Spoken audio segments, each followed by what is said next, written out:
Hey guys, what's up? It's me, Allison, here, and today I'll be reacting to NDP leader Jagmeet Singh calls for federal action on convoy protests, February 10th, 2022. Now, this video is by CPAC, and the link to this video will be in the description below.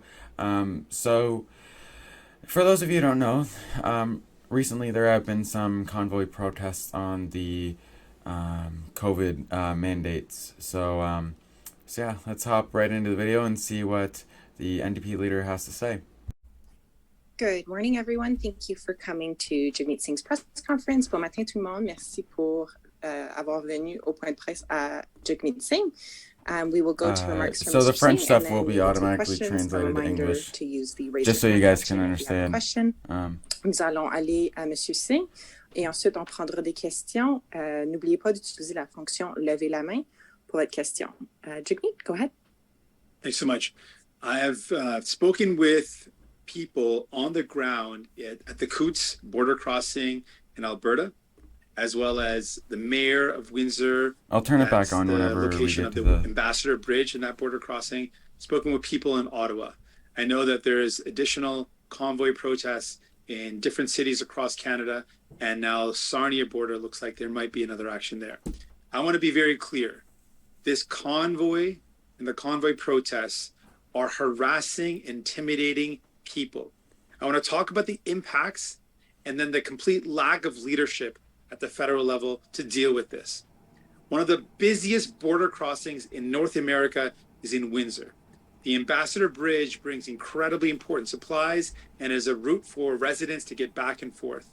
Right now, the fact that this border has been stopped severely impacts the region, Windsor, and the entire country, frankly, for the 100%. Amount of goods coming in. And now auto plants are having to shut down. That means workers cannot work because of what's going on. We know that at Coots, truckers that I spoke with are stuck at the border without food or water for days. And that's really bad. We know in Ottawa, I spoke with residents, I spoke with small businesses, and they tell me that they're being terrorized, they're terrified, they're being intimidated, and they're being harassed by the convoy protests. They feel abandoned by the federal government. Small business owners who have gone through this pandemic, have gone through lockdown, say the intimidation of people in the downtown core, the threat of this convoy has meant that this is the worst of the lockdowns because they can't even do takeout. Many can't even open up their doors because their workers are afraid to go to work. So it's worse than their entire lockdown because they can't open up at all. These businesses that were able to have at least takeout. This is the worst of it. And to me, it is completely inexcusable. I have no idea how the Prime Minister of this country can sit back and let this happen. The Prime Minister of a G7 nation can't solve this.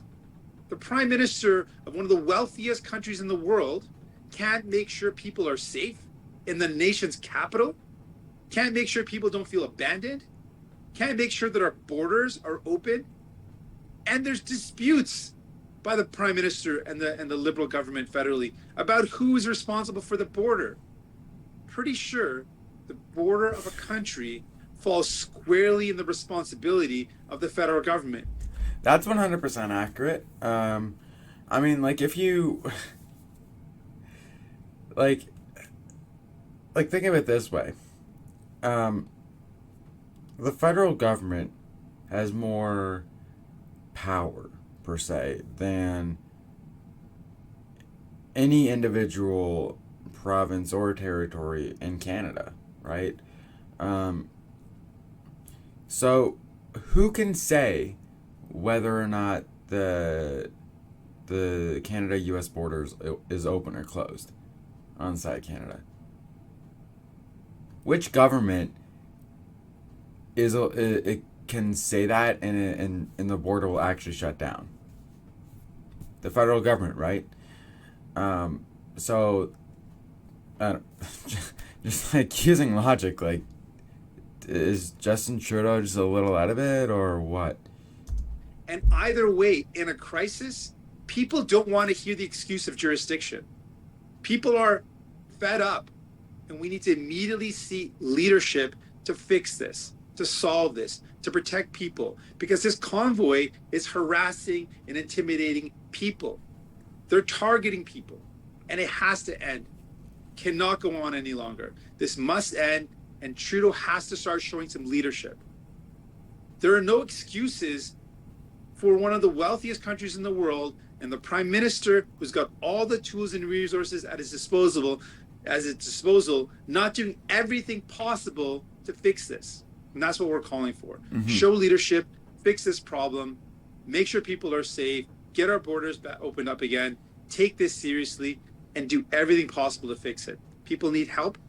They've been saying we need help. The mayor of Windsor says we need help. The city officials of Ottawa say they need help. Deliver the help. Show leadership. Donc j'ai parlé directement avec les gens frappés par les manifestations du convoi. J'ai parlé avec les camionneurs à la frontière à Coutts entre Alberta et Montana. J'ai parlé avec le maire de Windsor, j'ai parlé avec les résidents, les petites entreprises d'Ottawa. Dans chaque cas, ils m'ont dit qu'ils ont besoin d'aide. Ils se sentent abandonnés par le gouvernement fédéral. Et c'est clair que ce convoi cause des problèmes pour les gens. Il cible les résidents, il cible les travailleurs et travailleuses, et c'est complètement inacceptable. Une manifestation doit cibler le gouvernement, les décisions des gouvernements. I mean, yeah, like in this situations like these are exactly why I don't really particularly like the Liberal Party. I mean, in the government today, we basically have a house the House of Commons is basically a house that is divided against itself. And I believe it was Abraham Lincoln who actually said, a house divided against itself cannot stand. And I feel like most to all question sessions in the House of Commons, or whatever you want to call it, is basically just bickering, bantering, and fighting. You know, I even saw a clip of the like the first few minutes of the new government in the House of Commons, and within a few minutes they were already at each other's throats with what they were saying, you know. So our government really needs to start working together instead of being against each other. Les projets de loi, that's what I'll say about that. Pas les résidents, pas les travailleurs. But just to be clear, though, I do think that Jagmeet Singh is right. I do believe the NDP party does. I strongly believe that how they think things should be done is how things should be done. Ils ne méritent pas d'être harcelés, intimidés, mais c'est exactement ce que ce convoi fait. C'est inacceptable.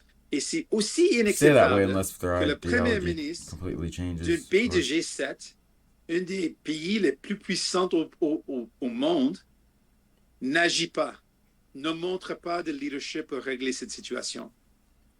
Il doit utiliser tous les outils, tous les ressources au niveau fédéral pour aider les municipalités frappées par cette convoi, par ces manifestations du convoi. Et particulièrement, c'est complètement inacceptable qu'un frontier le plus important de l'Amérique du Nord est fermé à ce moment à Windsor, à Ambassador Pont. Donc, agis. Fais tout ce qu'il faut pour régler cette crise. He's à way Ottawa, better. à He's Windsor, way more fluent at speaking Coutts, French than I ever et à was. travers le pays. Offrir l'aide nécessaire. C'est ma demande directement au Premier ministre et au gouvernement libéral. Ne cache pas derrière des excuses, des juridictions. Trouvez des solutions. Thank you very much. And with that, I'm ready for any questions. Je suis prêt pour vos questions. Thank you, Jagmeet. Merci, Jagmeet. Un petit rappel d'utiliser la fonction lever la main si vous avez une question.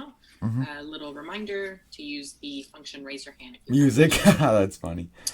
Première question, Émilie Bergeron de la Presse canadienne.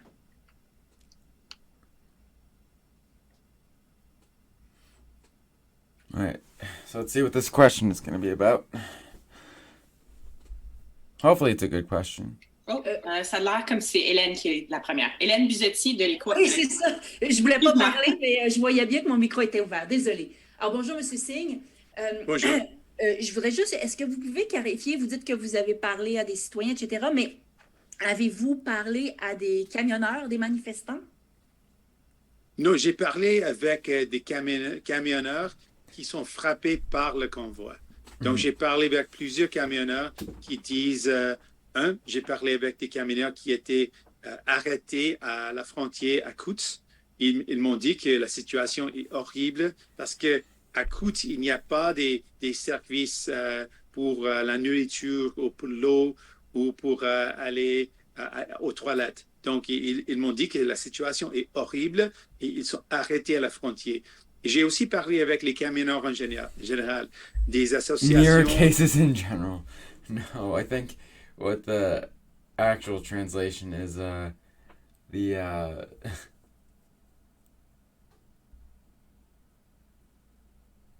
just like the people at the border, whatever. Des camionneurs, et ils ont dit qu'on a plein des enjeux, plein des inquiétudes, nos salaires, le fait qu'il y a des compagnies qui ne donnent pas notre salaire souvent. Ils ont des Do not give our salary often. That's what it's supposed to say. problèmes de conditions de travail. Mais ils ont dit que ce convoi ne représente pas de tout nos enjeux. Il ne représente pas nos inquiétudes. La grande majorité de nos membres sont vaccinés. Les camionneurs avec lesquels j'ai parlé étaient vaccinés. Donc, ils ont dit que c'est aucun enjeu pour nous, cette vaccination obligatoire, parce que nous sommes vaccinés. 90% de nos membres, de nos collègues sont vaccinés. Donc, ce convoi ne représente pas nos demandes, nos besoins. Donc, je comprends quand même que vous n'avez pas parlé aux manifestants. S'il y a une raison, dites-moi là. Mais ma question de suivi, c'était, bon, vous dites qu'il faut du leadership, etc. Si vous, Jagmeet Singh, étiez premier ministre, quel est le geste que vous poseriez pour faire débarrasser ces manifestants dans les rues d'Ottawa sur le pont Ambassadeur? I'm very interested to see what his answer is here. Quand j'ai parlé avec les résidents d'Ottawa, ils ont dit que Residents of Ottawa. ils sont abandonnés. Et l'approche de ce gouvernement, après 12 journées d'un siège, la première fois que le premier ministre, M. Trudeau, a parlé avec M. Watson, c'était après 12 jours d'un siège à la capitale de notre pays. La première fois. Et ils ont eu, le gouvernement libéral et les ministres libéraux, ils ont eu une conférence de presse où ils ont dit que on est là, ce n'est pas notre juridiction, mais on a offert l'aide et la ville d'Ottawa n'a pas demandé de l'aide. À la même temps, la ville d'Ottawa a dit qu'on a besoin d'aide et on n'a pas reçu l'aide. Donc, c'est clair qu'il n'y a pas de communication entre les deux. Donc, ce que j'aurais dû faire, premièrement, journée 1, parler avec la ville d'Ottawa, donner toute l'aide nécessaire, prendre au sérieux ma rôle de leadership, penser que c'est ma responsabilité de régler cette crise, ce n'est pas ma responsabilité de chercher des excuses, de ne pas agir. C'est une approche complètement différente. À Windsor, à ce moment, j'ai parlé avec le maire. Le maire a dit qu'on a besoin d'aide. Et il a dit que ça ne me fait rien de où cette aide vient, j'ai besoin d'aide. Ça pourrait être la province, ça pourrait être le fédéral. J'ai besoin d'aide. J'aurais immédiatement livré cette aide si j'étais Premier ministre pour toutes les communautés frappées. C'est ce que j'ai demandé dans le débat d'urgence. Et ça ne se passe pas. Toujours. Windsor est en... Yeah, but here's the thing. Like, what he's saying just makes a lot of sense. You know, like, it's like, oh, it's like these communities are hit by a convoy protest. Like, why in the world are you not giving them help whenever they're clearly saying, I need help, I need help, I need help? Yet the Prime Minister chooses to not help them. And I don't know. Sometimes I'm just not a fan of the guy, you know. Besoin d'aide pour la frontière. Prime Minister. Un des plus importants d'Amérique du Nord et pas d'aide. Donc, no help j'aurais and dû not help. réagir immédiatement avec tous les outils, tous les ressources d'un pays de G7, avec la force de ce pays pour aider les communautés et pour régler cette crise immédiatement. Prochaine question, pour de vrai, Émilie Bergeron de la Presse canadienne. Is there going to be any questions in English? Oui, bonjour, M. Singh. Bonjour. Cet après-midi, le Comité de la sécurité publique va se pencher sur le financement via des plateformes des convois de camions. Boy, am I happy that this is a thing, allowing you to go here, French auto-generated to English. Boy, am I happy. That allows me to understand a lot better. Clarifier avec and probably a lot of you, but a lot better as well. Que le comité va entendre et les questions qui vont pouvoir être soulevées. Qu'est-ce que vous attendez de cette rencontre-là? Ce qu'on a soulevé, c'est le fait que beaucoup de financement de ce convoi vient des États-Unis. C'est l'interférence étrangère des États-Unis. Et on veut premièrement faire enquête d'où vient cet argent spécifiquement, quelle personne, quel organisme. Et deuxièmement, on veut essayer d'arrêter ce financement. C'est clair que ce financement va à un but de renverser notre système démocratique, de remplacer les élus avec les non-élus. C'est clair que le but de ce convoi, c'est de créer des problèmes pour notre démocratie. Et ils ont ciblé les résidents. C'est inacceptable. Donc, on doit arrêter le financement. On peut commencer ça en faisant enquête sur le financement étranger et en parlant avec les homologues aux États-Unis pour arrêter cet argent. It's kind of interesting that he says that they want to use the funding to overthrow the elected with non-elected people. I mean, I'm not too familiar with that, so I can't really make any further comment on it. But yeah, if what I do know is that if that's actually what's happening, then they have to stop that from happening. I mean, they are the federal government, so they have the power to stop that if they wish, and I hope they do. Et justement, à la période de questions, hier, vous avez demandé au premier ministre s'il avait pris le Question téléphone period, pour parler that's what the avec time ses is, homologues right. américains. Est-ce Ask que questions. vous, si vous étiez premier ministre, encore une fois, qu'est-ce que vous auriez fait par rapport à cet aspect-là spécifiquement là, du financement? J'aurais dû communiquer immédiatement avec les États-Unis. Yeah, communication in general, I feel like, is simultaneously one of the most important things that you can have, but also simultaneously one of the most underrated things that you can use. Like, for example, like, if you don't, this doesn't really affect like the whole country or whatever, but like if you didn't communicate with your girlfriend, boyfriend, or your spouse, whatever, about something very important, then they don't know about your side of it or important stuff like that. So it's very important to communicate for sure. Avec les homologues, parce que c'est clair que ce qui se passe avec les évaluations, l'enquête jusqu'à ce moment, c'est des gens qui appuient Trump, les gens qui veulent créer des problèmes pour notre démocratie, qui financent tout ça. On a vu des tweets des républicains aux États-Unis qui sont pour ce convoi et pour le but de ce convoi qui est similaire de ce qui s'est passé janvier 6 aux États-Unis. C'est un but similaire, peut-être un peu moins violent, mais c'est le même but, de remplacer le gouvernement, de renverser Place the government, le overthrow the... Parlement et les élus. Donc, So this is a really big deal then. And you're telling me Justin Trudeau isn't doing anything about this? Do we really want somebody who doesn't do anything in this situation to be prime minister?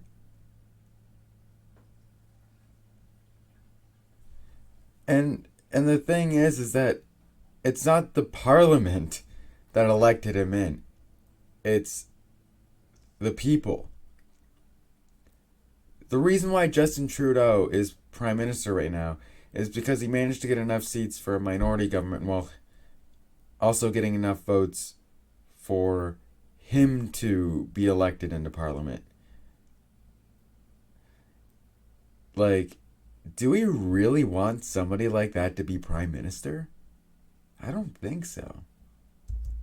c'est vraiment une attaque sur notre démocratie et c'est inacceptable. Donc, comme Premier ministre, j'aurais eu des communications immédiatement avec les États-Unis, parler avec les homologues, faire enquête sur ces financements et essayer de les arrêter tout de suite. Prochaine question, Mylène Crête de la Presse. Bonjour. Je voulais savoir, M. Singh, vous avez dit que le premier ministre devrait faire preuve de davantage de leadership. Le gouvernement vous répondrait qu'il fournit déjà des policiers à Ottawa, à Windsor, à Coutts. Quel geste de plus est-ce qu'il doit poser exactement? Chaque fois que j'ai entendu des conférences de presse du gouvernement libéral, il ne me of government liberal semble pas qu'il reconnaît la crise qu'on se trouve. Leur réponse, souvent, c'était « ce n'est pas notre juridiction ». See, here's the problem I have. Like, I just feel like whenever it comes to just governing in general, I just feel like Justin Trudeau's probably, I don't know, he's probably serious about his job, but like, instead of just being serious with your job, you actually have to, like, you can say all these sort of things, like, I want to plant X amount of trees in the year to fight climate change, or I want to do this and this, or I want to do X, Y, Z. But if you say you're going to do those things, you actually have to do those things, you know? And Justin Trudeau has honestly done many things that have just made me lose complete confidence in him. I mean, that's why I don't want the Conservative or Liberals to be in power. But unfortunately for me, those are the two most popular parties in Canada. So I can't really win in that scenario. Il ajoute un débat de juridiction dans une crise. Ça ne montre pas un engagement de vraiment régler le problème.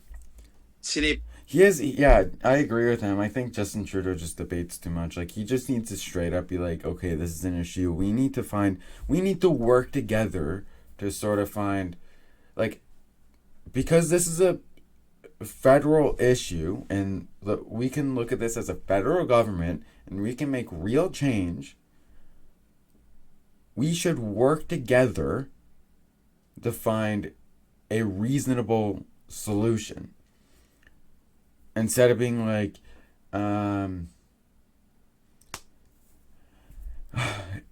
my mind just goes to whenever somebody asked, I think somebody asked Justin Trudeau one time whenever they were gonna legalize cannabis, like, how does legalizing cannabis help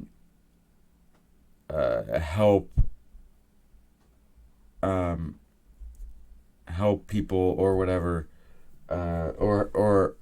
help prevent, that's what it was, help prevent people who are too young to consume it like, how does that help them? Especially at the time, like, I was hearing, like, how if they legalize it, it would become legal for them to have their own cannabis plants at home or whatever. I'm not sure if that's... I don't think that's a thing now, but that's what I was hearing back then. But then Justin Trudeau just goes on saying some stuff that has nothing to do with the question. And even during the 2021 debate, he got asked about how the CO2 emissions have been rising since he became prime minister, and instead of being like, okay, that's an issue, we need to change, he's like, so we inherited the government from a terrible conservative government. That may be true, but that doesn't change the fact that CO2 emissions have been rising every year since you've been prime minister. Answer the fucking question. You know, like, all Justin Trudeau is really good at doing is avoiding questions. Pas de tout un exemple de quelqu'un qui prend au sérieux la crise. Si on essaie de dire, oh, ce n'est pas ma responsabilité, avec la frontière à Windsor, à Coutts, le gouvernement libéral, Do you see this guy avoiding questions, de dire, Justin on Trudeau? ne sait pas exactement, c'est la juridiction de qui. Comment ça se fait? Comment c'est possible qu'un gouvernement fédéral ne comprend pas c'est la responsabilité de qui de régler une crise sur la frontière? Donc, non, je ne pense pas que ce gouvernement prend au sérieux la crise et leurs actions, leurs gestes ne ressemblent pas à quelqu'un qui prend au sérieux la crise et l'impact de cette crise sur les gens, sur les familles, sur les petites entreprises, sur les entreprises en général, sur notre secteur manufacturier. Mm-hmm. Est-ce que vous seriez à l'aise, comme chef du NPD, avec l'utilisation de la loi sur les mesures d'urgence? Mm-hmm. Et si oui, quelles dispositions en particulier?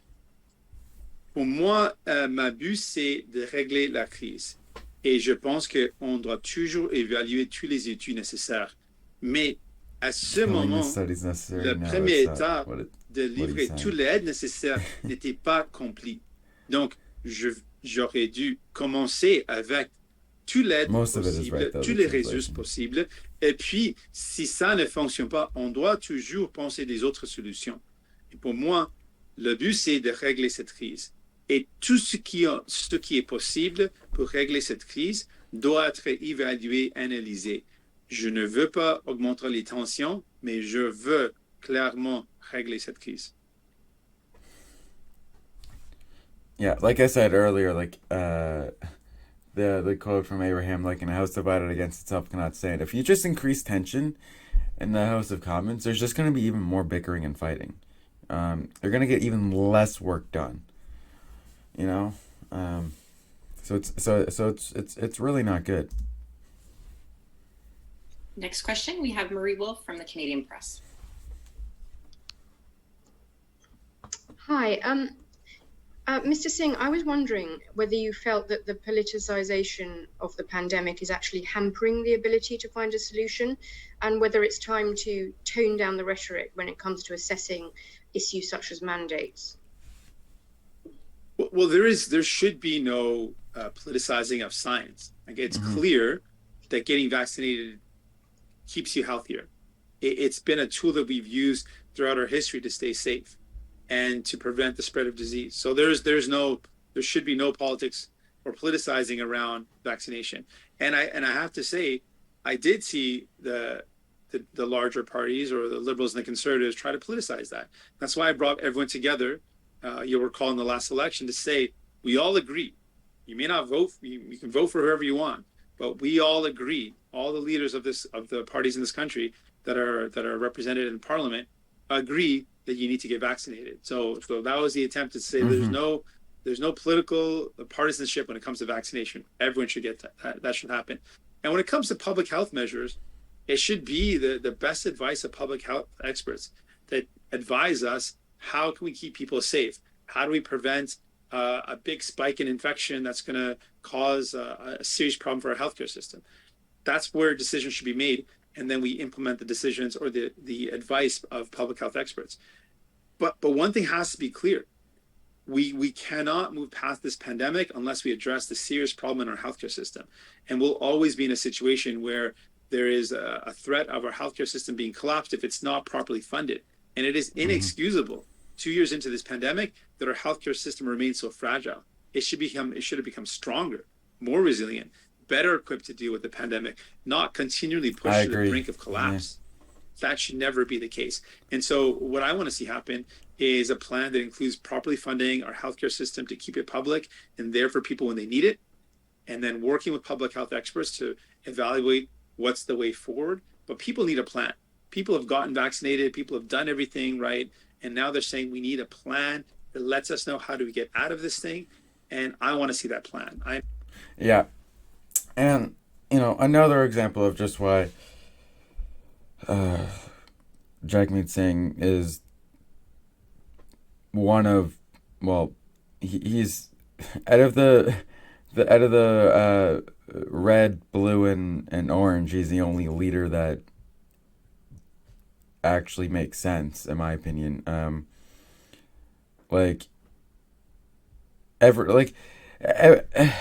do believe him whenever he says that all the leaders, party leaders, believe that that are represented in Parliament believe that we should be getting vaccinated, right? That shouldn't be something where it's like you shouldn't politicize it or whatever, and yeah, like he mentions how 2 years in our healthcare system is so fragile. You can actually get a lot done in 2 years if you really put your mind to it. But the problem is that because in Parliament there's so much bickering and fighting, nothing gets done. So if everybody, I'm looking more at red and blue here. If everybody just worked together, we might actually be out of this pandemic, or on our way out.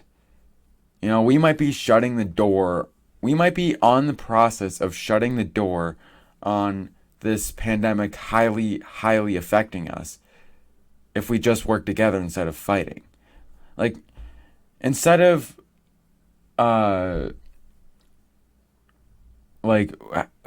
we should be asking ourselves, how can we protect each other and protect others instead of, just it just bothers me, how there's like I'm sure the federal government is a part of it, but one of the things that bothers me the most is the anti-vaxxers and anti-maskers, because they literally negatively affect everybody's lives that aren't anti-mask and anti-vax. Literally everybody. So, in my opinion, they need to find a way to fix that as well. But maybe the convoy protests and that just goes hand in hand. Work with provinces, work with territories, work with public health, and lay out a plan for Canadians so they know what to expect next. Yeah. And make sure our healthcare system is resilient enough to deal with any of the needs, and to make sure people who need healthcare can get it when they need it, because that has been a problem in this pandemic. Yeah, honestly, Justin Trudeau and the Liberals should have had a plan a year and a half ago, to be like, okay, so whenever we get to this point where like 90+% of our population is vaccinated, what do we do then? How do we safely ease off COVID-19 restrictions, to allow people to do things more to do things more similar as it was before the pandemic? It's, as the Prime Minister of Canada, that really should have been your number two thing, with your number one thing being like your immediate response, like, oh, like, we need to do what we can right now to prevent the spread of from the spread of the from this disease. Just as a follow-up, I wondered if you were concerned about the deep-seated divisions which seem to have emerged within the last couple of months within Canada, and I wondered if you felt that the time was now for Canadians to start being polite to one another once again. Oh, I think we should always be polite to one another. I think that's really important. Even if we disagree, we should be kind to each other and compassionate to each other. And what do we see in the House of Commons? And it's okay to disagree, but I do want to push back a bit on the narrative. I mean, yeah, yeah, he's right. It's okay to disagree with each other, but what we have to realize is that whenever we're not talking about a fact and we're talking about more of opinions, you can disagree with somebody's opinion, but do it respectfully. You can be like, I think my opinion is right. You can have your opinion. I know that my opinion isn't the fact, but it's a fact that I have my own opinion and I know what my opinion is. You know, so you can disagree with somebody, but you know the best way to do it is to be like, I have my own opinion, so I have a different opinion, so I will respectfully disagree with you with your opinion. If we were talking about vaccination, 90% of Canadians agree they've gotten vaccinated. More are still getting vaccinated. So there's not a division there. Public health measures, people have followed them. You know, there's not a division there. The vast majority of Canadians are following them. What I think is present in Canada is a frustration, a deep anger that I share, that our system is rigged, that the billionaires continue to make massive profits, but people are struggling. I think there's a deep anger and frustration about the fact that you can't find a home that's in your budget. Talking about prices, grocery prices are way too high. Like literally, whenever I work at the grocery store that I work at, honestly, a lot of the times that a customer comes through and they're about to pay for their groceries, I'm like, how the fuck are they paying that much money for like 3 items? Like, honestly, like a $200 order today, at least on PEI, you could buy that same amount of groceries for like $100, probably 5 to 10 years ago. Like, the cost for the average Canadian, like the cost of living for the average Canadian is way too high. Like, way too high. Like, whenever I buy $100 worth of groceries, I really should be only paying, like, maybe, like, $60, $70. Like, maybe. You know, like, I shouldn't be paying that much. Like, it's ridiculous. Like, people can't buy a home. They can't rent a home. That is frustrating, and there's a deep anger about that. There's an anger about the cost of living going up, and they can't afford their groceries while the grocery companies are making record profits. Like, that is angry. That is something that makes people angry. Yeah, and do you know what the richest people or the richest companies in the world could be doing right now? Maybe they can donate some of their money to help the most poor people and try to eliminate poverty and homelessness throughout Canada. Why don't you use the fact that you're rich to good use instead of just keeping it for yourself? That is frustrating. And so I think there's a deep-seated frustration and anger that is legitimate that I share. I am also angry and frustrated about the injustice of a pandemic that hits people, working class families, and doesn't impact those super wealthy who make out like bandits. That is the real division of everyday Canadians and the super wealthy, of billionaires versus working class people. That division is real, and that anger is real, and that anger is legitimate. And I want to channel that anger towards real solutions to make life better for people. Concludes our press conference. Thank you. Merci. All right, yeah. Like, especially with that last little bit that he said, like, I strongly, strongly, strongly agree. Like, the cost of living in Canada today for the average Canadian, way too high. Like, like if you're renting an apartment today, they can basically just put whatever price on it that they want. You could pay like it's just ridiculous. Like, and I do agree with him saying that that is the real division. Like, very, very, very rarely do I see somebody in a public place who is just young enough to where it's obvious they don't have any breathing problems. Like, if they put on a mask, they wouldn't have any breathing problems. Yet they don't wear a mask. It's very rare that I see that. So I definitely do agree with him that that the real division is based off of, you know, how the richest people and companies in Canada aren't really paying their fair share. So anyway, that's my take on it. We really need some real action from the Prime Minister. Hopefully he wakes up from his dream and starts to do something, because Canada right now is in some deep trouble. Alright guys, that's going to be it for today's video. If you haven't already, I do suggest that you give it a like and consider subscribing with post notifications on. And if you do have post notifications on, you won't actually miss out on any of my future uploads, because you will get notified whenever I upload a new video.